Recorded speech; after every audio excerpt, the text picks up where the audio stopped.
All right, so good morning, good evening, good afternoon, wherever you are, making another car video here.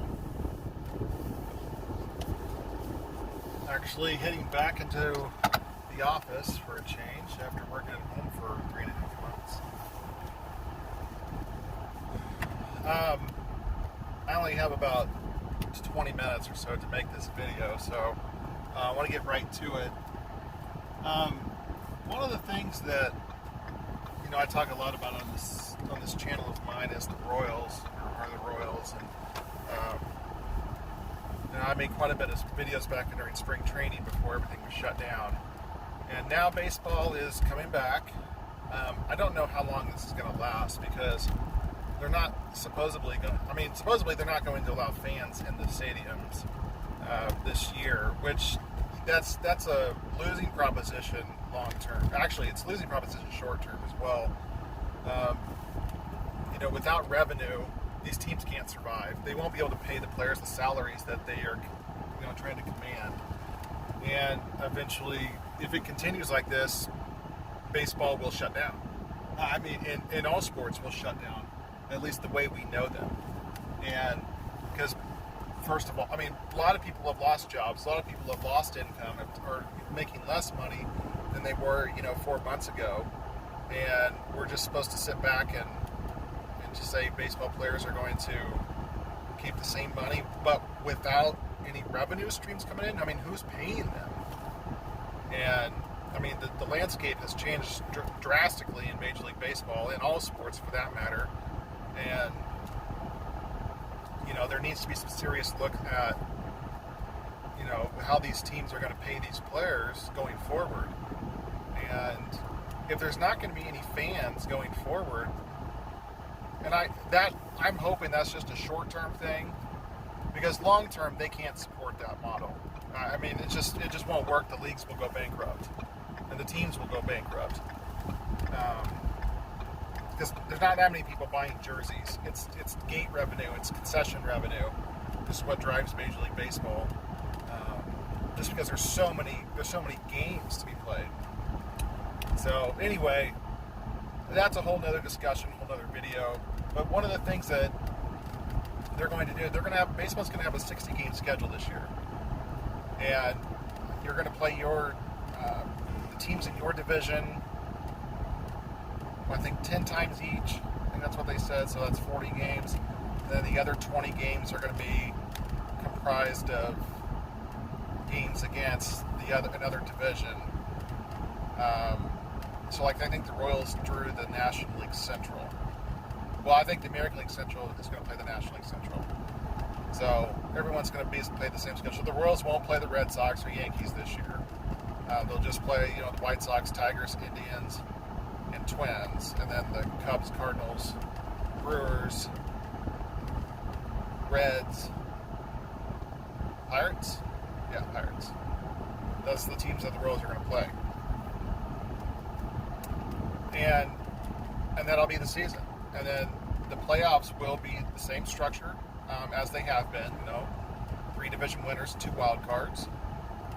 And there's going to be no changes to the playoff formats this year.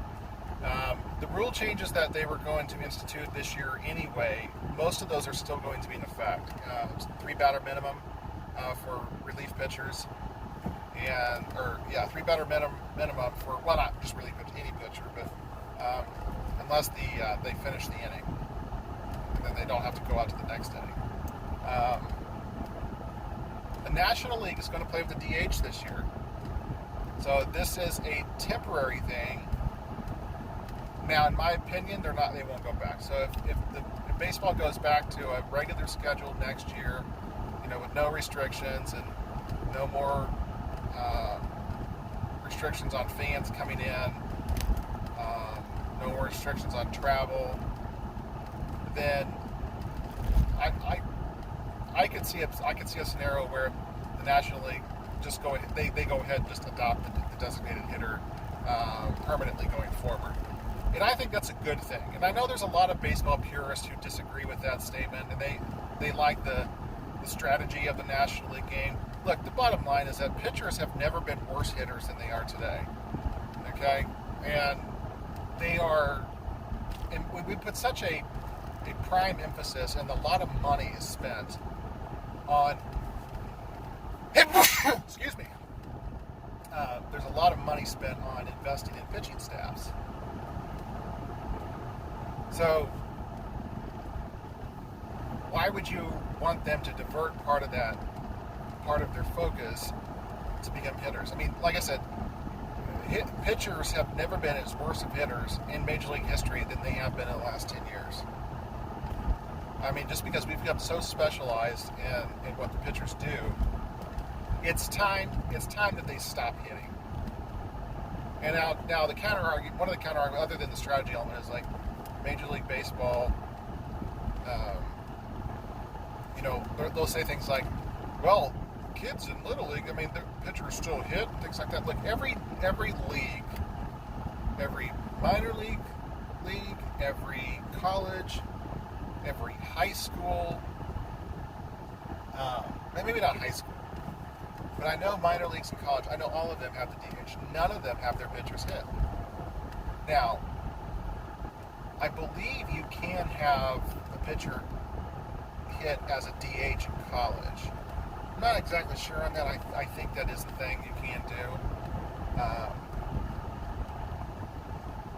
So that's a little cop sitting over here on top of this hill, running some radar. Radar O'Reilly.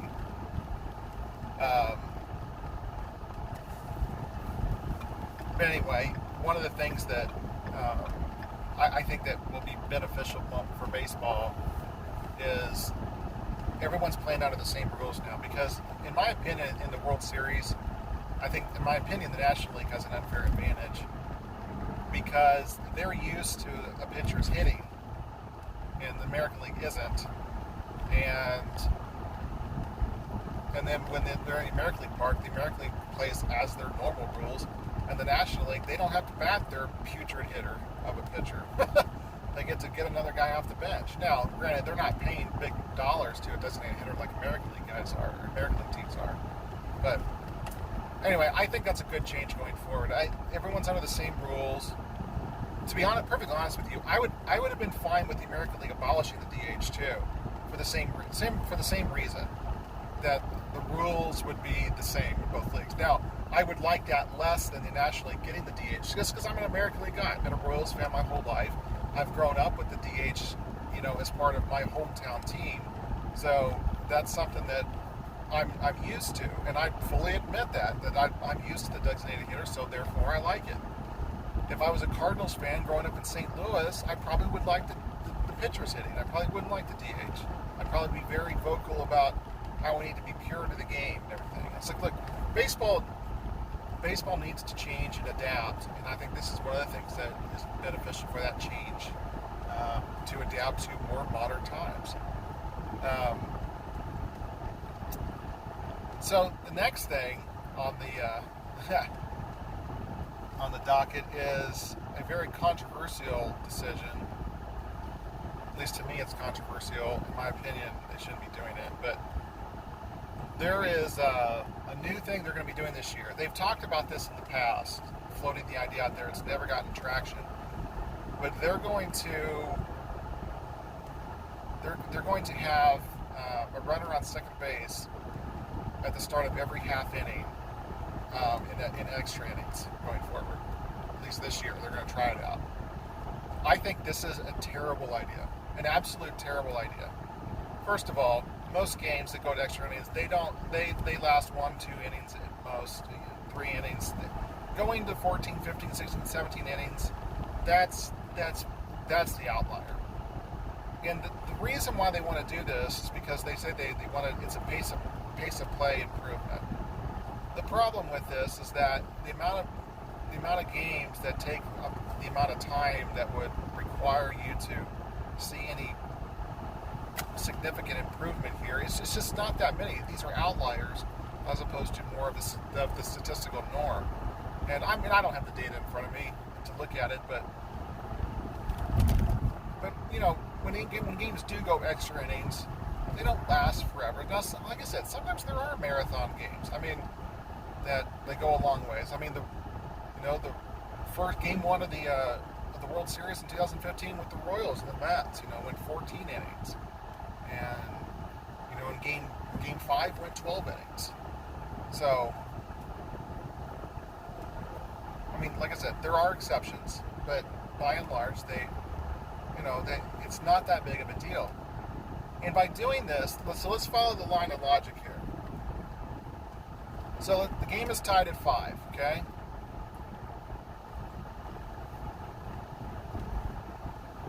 And let's say the game is tied going into the top of the 9th inning, okay? So top of the 9th inning, the visiting team's batting. When the game is tied in the 9th inning, the home team 9 times out of 10 is going to use their closer because they have last ups. And they know they just need to score a run to win the game. And so they're going to use their closer as a stopper, essentially. That's the old term for closers, is a stopper. They're going to use their closer as a stopper to stop that team from beginning to rally. Now, no guarantee, obviously, that they will stop them. I mean, no pitcher is perfect. But they're going to use the home teams are using their closers in tied games. Okay? So they use their closer in the top of the 9th inning, and they keep the game they keep the game tied. Home team comes up in the bottom of the 9th, and they fail to score. So now we go to the top of the 10th inning. So you've already used your closer. Now there's no rule that says you can't use your closer for 2 innings, but hold on, I'll get to that in a second. So thanks for the turn signal there, buddy.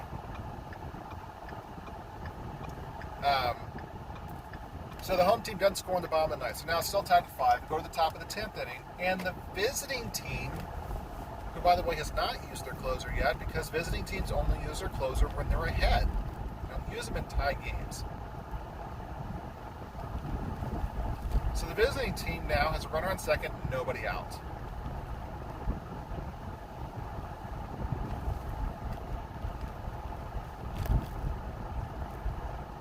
I'll have to go back and look at the data, because I know someone has done it, but I'll have to go back and look to see what percentage of players, what teams that have a runner on at second base and nobody out in extra innings, what percentage of those players score. I'm guessing it's probably 70 to 80%.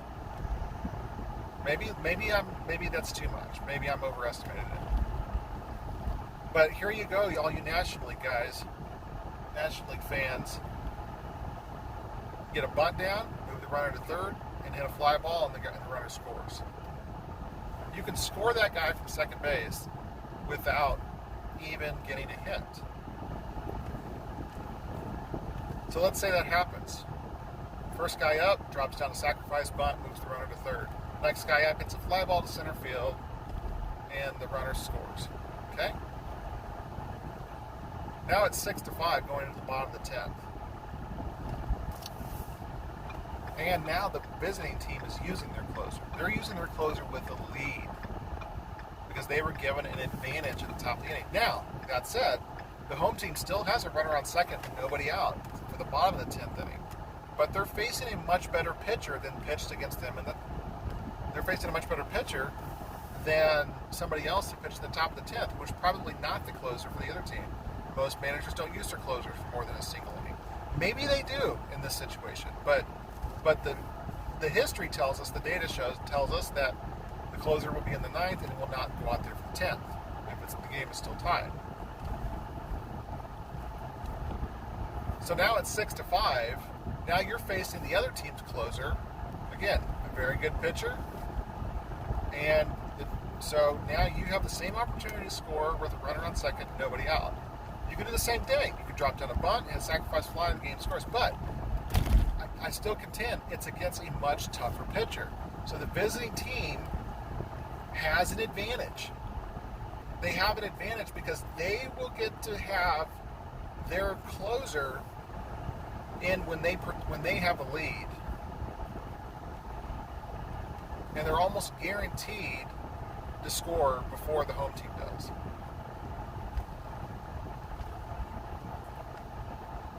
And this I have a significant problem with this. Home field advantage in baseball doesn't mean a whole lot from the majority of the game until you get to extra innings. This road is closed. This bridge is out. How am I going to get to work? Interesting. I guess I'll go this way. Interesting. Wasn't anticipating a bridge being out over the highway there. Tells you how long it's been since I've driven to the office.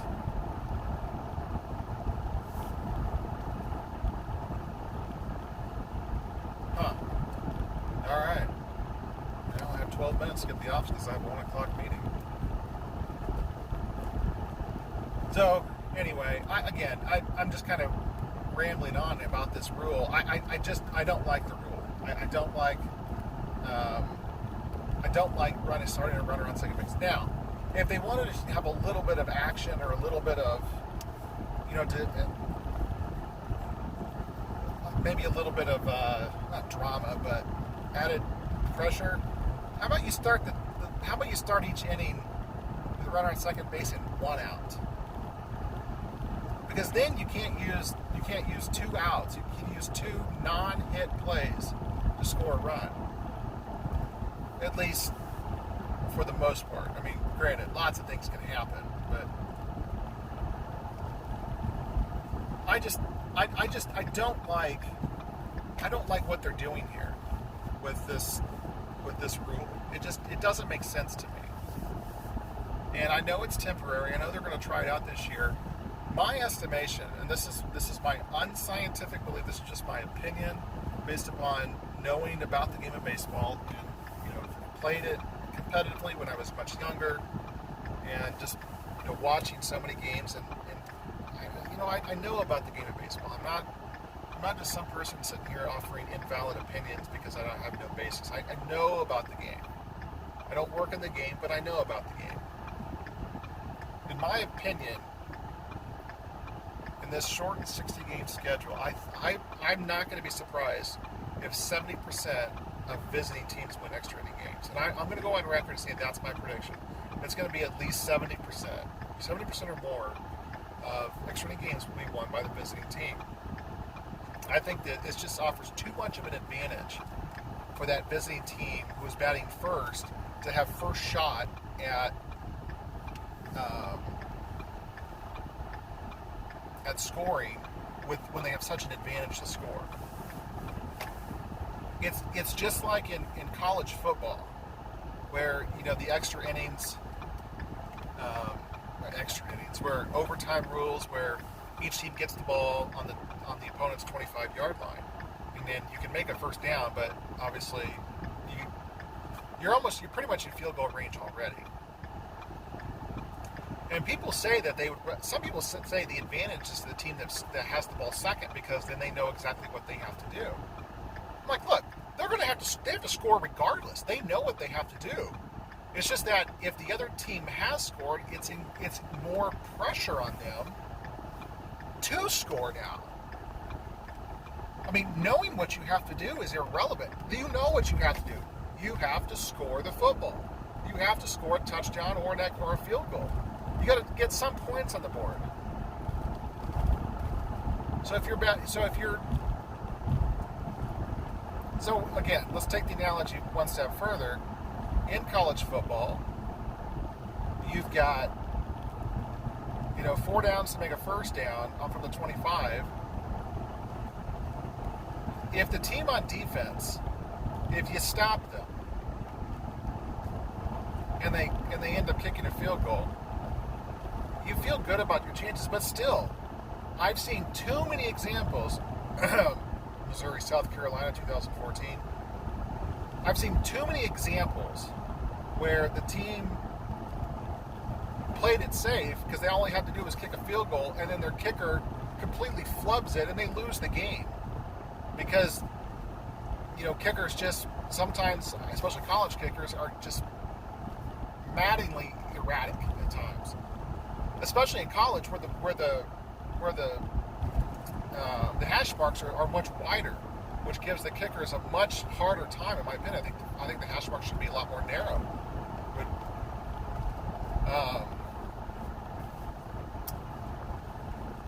And if the other team who gets the ball first scores a touchdown, that puts tremendous pressure on the team that they have to score. Now, if they don't score at all, you stop them, and they don't even get a field goal. All you know is you got to have 3 points to win, and that's the ball game. That's going to be the same thing in baseball. If that runner on second, nobody out, doesn't score for the visiting team, it makes the home team's job so much easier. When you look at win probability, and when you go to extra innings, every time that the visiting team doesn't score in extra innings and it goes to the bottom of the inning still tied, it resets to 50%. 50% probability that of win either way when that visiting team doesn't score. It automatically resets to 50%. Now, if the visiting team doesn't score, and now the win probability, now it's not going to be 50%. It's going to be like 75, 80% for the home team, because there was no, because now they have to score a run with a runner on second, nobody out. It's so much easier for them. But you're not guaranteed to stop them in the top of the 10th. Your job is much more difficult. And that's why the advantage is always to the team that acts first. Because they can control their own destiny. The home team can't control their own destiny here. Same thing in college football. The team that goes second, they can't control their own destiny. They can if they stop the first team, but the visiting team or the other team, not necessarily the visiting team, the team that wins the coin toss, they can control their destiny. If they get the ball, they control what they do with the ball. And I think it's irresponsible to say that this is going to decrease. In my opinion, this isn't going to